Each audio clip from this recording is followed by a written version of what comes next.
자, 안녕하세요. 박성필입니다. 자, 오늘 HLB 보도록 하겠습니다. 자, 일단 어떤 유튜브 보면 이제 골드만삭스 그리고 모건 스탠리 매번 강조하면서 막 걔네 매동 같은 거 설명하는 분이 계신데 그딴 거 볼 필요 없습니다. 누가 얼마를 샀다, 기관이 얼마를 샀다, 외인이 얼마를 샀다, 골드만삭스가 어쨌다 다 필요 없습니다. 어차피 모든 매수 매도의 행위의 합산은 요 거래 대금으로 표현이 됩니다.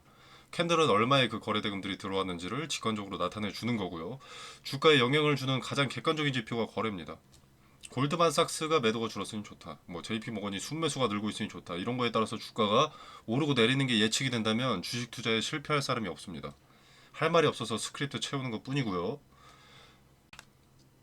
그리고 이제 JP 모건이 뭐 목표 주가를 올렸으니 희망적이다. 이런 것도 구태여 귀담아 들을 필요가 없습니다. 증권사의 목표 주가는 최소 1년 뒤 향후 5년까지를 목표 주가로 둡니다. 그 몇 년이 지나는 시간 동안 후에 악재가 발생하면 목표 주가 하향, 그리고 호재가 발생하게 되면 목표 주가 상향을 할 뿐입니다. 그러니까 여기에 집중하지 마시고. 자, HLB는 JP모건이니 골드만삭스니 목표 주가가 10몇만 원이니 이런 게 중요한 게 아니라 일정이 중요한 거죠. 일정만 나오고 이제 기대감만 반영이 되면 얘네가 목표 주가를 하향하든 뭐 골드만삭스와 모건 스탠리가 냅다 갖다 팔든 주가는 오르게 되어 있습니다. 뭔 영상 올릴 때마다 JP모건, 골드만삭스 거리는 사람이 있어서 여러분들 의미 없는 쓰잘데기 없는 소리 귀담아 듣지 않길 바래서 말씀드려 봤고요. 자, 아무튼 HLB 보겠습니다. 자, 일단 이슈가 크게 없습니다. 여러분도 아시다시피 너무 지금 재미가 없는 상황이죠. 자, 공식 블로그에 6월 24일에 공지가 올라오긴 했는데 이게 리보세라니 플러스 카멜리주마 병용 간암 치료제에 대한 내용이 아니라 NK 유럽 임상에 대한 내용이었고요. 심지어 긍정적이지 못한 내용이다 보니 주가가 이 하단에 하얀 네모 박스 하단을 이탈하였습니다. 자, 여기 말하는 거죠. 24일이 요 날입니다. 자, 크게 보면 요 노란색 박스권이 박스권이라고 할 수도 있습니다. 왜냐면 요 두 날 거래가 많이 동반되었기 때문에 이때 매물을 무시할 순 없는 거죠. 왜냐면 거래 대금이 이날은 5천억, 5,100억, 이날도 5천억. 두 날 합쳐서 거래 대금이 1조가 나왔습니다. 자, 근데 요 하얀색 박스의 하단 여기를 무시할 수가 없습니다. 의미가 크기 때문에. 이런 지지나 저항들이 수렴된 자리죠. 그리고 지금은 이 자리를 저항으로 두고 있습니다. 과거 이런 데이터들이 수렴된 자리이기 때문에 저항이 강력할 수밖에 없는 거죠. 지금 딱 미니박스 하단을 다시 돌파하고자 문을 두들기고 있는 상황이죠. 그래서 이 흰색 박스, 이 위로 안착해 있는 것이 좋습니다. 노란색 박스의 하단을 여기를 이탈을 해버리면 이제 1차로는 47,000원, 2차로는 42,000원 정도까지 열려 있기 때문에 이 노란색 박스의 하단은 반드시 지켜줘야 하고요. 그리고 지켜질 겁니다. 악재가 나오지 않는 이상. 여기가 무너지기도 쉬운 자리는 아니에요. HLB는 어떤 뉴스나 소식이 나오고 있진 않지만 기대감이라는 것은 아직 여전히 살아있는 종목입니다. 일정이 계속 딜레이 되면서 투심이 위축되어서 수급이 대폭 감소했을 뿐이지 소식 하나 나오면 수급이 급격하게 들어올 겁니다. 자, 제약 바이오 섹터가 원래 좀 그렇죠. 신약 개발 과정은 R&D 자금이 먼저 크게 소모되고 연구 개발 자금이 먼저 크게 소모되고 개발 이후에 이제 승인을 뭐 식약처라든가 뭐 유럽이라든가 FDA라든가 승인을 받게 되면 그때서야 이제 기대감이 폭증하는 그런 구조기 때문에 제약 바이오 섹터는 급등락이 너무나 명확합니다. 제약 바이오에서 시총이 높은 기업들 뭐 알테오젠, 자, 이런 것도 보면 급등락이 아주 명확하죠. 그리고 뭐 셀트리온 급등락 폭이 아주 장난이 아닙니다. 자, 얘네가 재료가 없어진 게 아니죠. 재료는 늘 살아 있었습니다. 재료는 꾸준했으나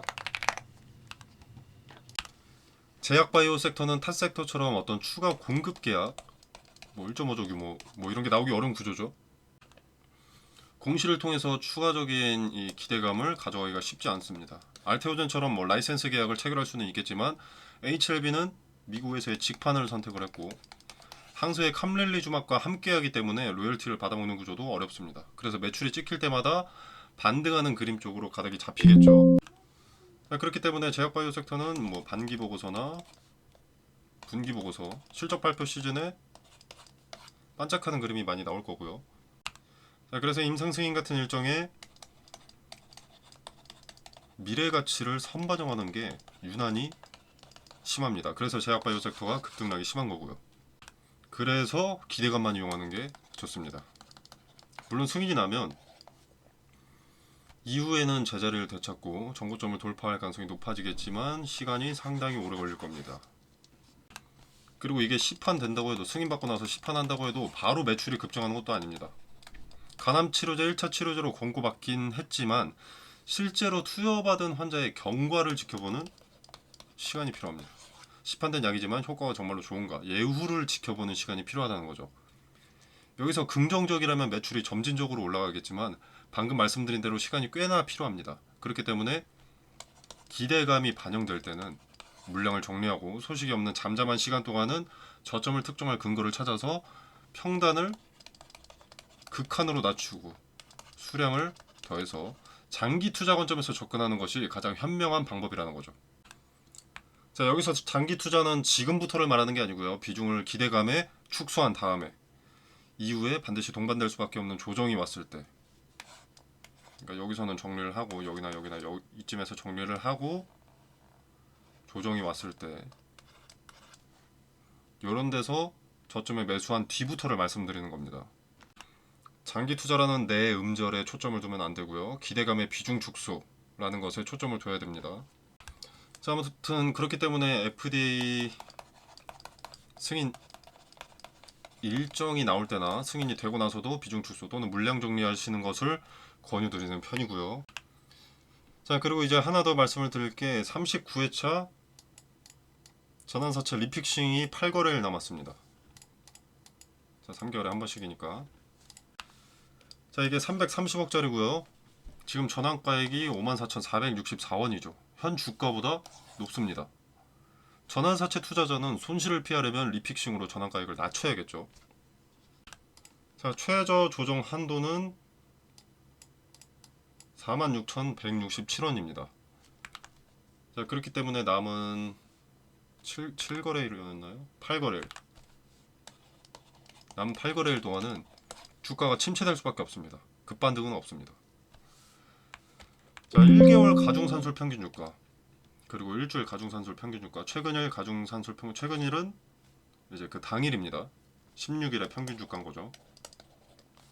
그리고 ABCD의 산술 평균 주가, 그리고 이제 CD 중에서 높은 가액, 이것까지 다 산정하고 그중 높은 가격을 전환가액으로 산정하기 때문에 남은 거래일 동안은 주가가 침체되어 있는 것이 39회차 전환사채 투자자들에게 유리합니다. 자, 그래서 세력이 주가를 굳이 돈을 써가면서 유지시켜줄 이유가 없는 거죠. 투매 물량이 나오지 않을 정도에서 이제 미니멈까지 주가를 내리고 여기서 유지를 시켜주는 겁니다. 자, 그리고 이게 크게 나쁘지 않은 것은 전환사채 투자자가 이익을 가져가려면 이후에는 주가를 상승시키는데 일조할 수밖에 없고요.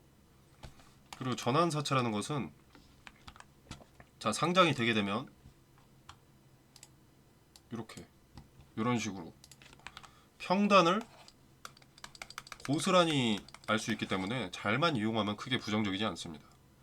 가만히 있는 무대응이 투자의 기준이신 분들에게는 독이 될 수 있겠지만 리스크를 점검하시는 분이라면 오히려 약이 될 수 있습니다. 자, 그리고 요새 뉴스가 없으니까 이제 FDA 관련해서, 미팅 관련해서 여러 쭈라시들이 도는데, FDA 미팅 관련해서 내용은 그 누구도 알 수 없습니다. 뭐 거절이 확실하다, 승인이 확실하다, 알고 있는데 공개를 안 하는 것이다, 다 쓸데없는 소문입니다. 아무도 그 내용을 알 수 없기 때문에 우리는 차트에서 힌트를 찾아야만 합니다. 만에 하나 누군가 먼저 정보를 알고 있다고 하더라도 그것은 거짓말을 할 수 없는 지표인 거래를 통해서 어느 정도 흔적을 남기기 마련입니다. 뜬구름 잡는 허황된 소리에 귀를 기울이기보다는 어렵지만 팩트와 통계로 그려진 차트에 집중을 하고 거기서 힌트를 찾아 대응할 준비를 하고 있는 것이 상책입니다. 자, 이 부분 관련해서 텔레그램 방에서 이제 차트에서 어떤 흔적이 나타난다면 그 가격대를 짚어드리고 어떤 대응을 준비하셔야 되는지 디테일을 세세하게 말씀드리겠습니다. 자, 일단 지금 중점으로는 이 자리가 지켜지는지와 이 자리에 저 하얀색 박스 하단 이 자리에 저항을 돌파를 하는지 이것이 관건입니다. 자, 그리고 이제 리픽싱이 8거래일 남았기 때문에 날짜로는 16일입니다. 8거래일 남았기 때문에 그 기간 동안은 침체가 될 텐데 이게 전환가액이 확정되고 나면 개인들의 투심을 돌려놓기 위한 어느 정도의 상승이 있을 수 있고요. 자, 그리고 이제 HLB 이 FDA 미팅 관련 일정에 대한 언급이 나올 시기와 맞물릴 가능성이 높기 때문에 이 리픽싱 확정가액에서 어떤 움직임이 나오는지도 살펴볼 필요가 있겠습니다. 이 부분 디테일도 텔레그램 방에서 말씀을 드리겠고요. 앞전에 잘만 이용하면 좋은 도구라고 말씀을 드렸습니다. 전환사채가. 이 전환사채를 어떻게 도구로 사용하는지 한번 지켜보시길 바라겠습니다. 자, 텔레그램 방 참여는 영상 설명란에 보시면 더보기 버튼이 있습니다. 자, 이 버튼을 누르시면 이렇게 링크가 기재가 되어 있고요. 자, 입장 코드 같은 거 없습니다. 비밀번호 같은 거 없고요. 이 공간 안에서 제공되는 정보 일체 금전을 요구하지 않습니다.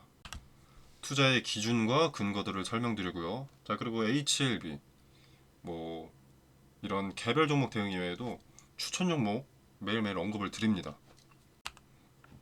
자, 추천 종목의 수익들이고요. 주말을 제외하고 매일매일 올라가죠. 자, 그리고 검색기 설정법, 종가 매매, 시초가 매매 꿀팁 등 여러 가지 투자에 도움이 되는 정보들을 공유하고 있습니다. 자, 한번 확인해 보시길 바라겠고 투자에 도움이 되신다면 구독, 좋아요 눌러주시면 감사하겠습니다. 자, 여러분의 투자에 도움이 되시길 바라면서 마무리하도록 하겠습니다. 감사합니다.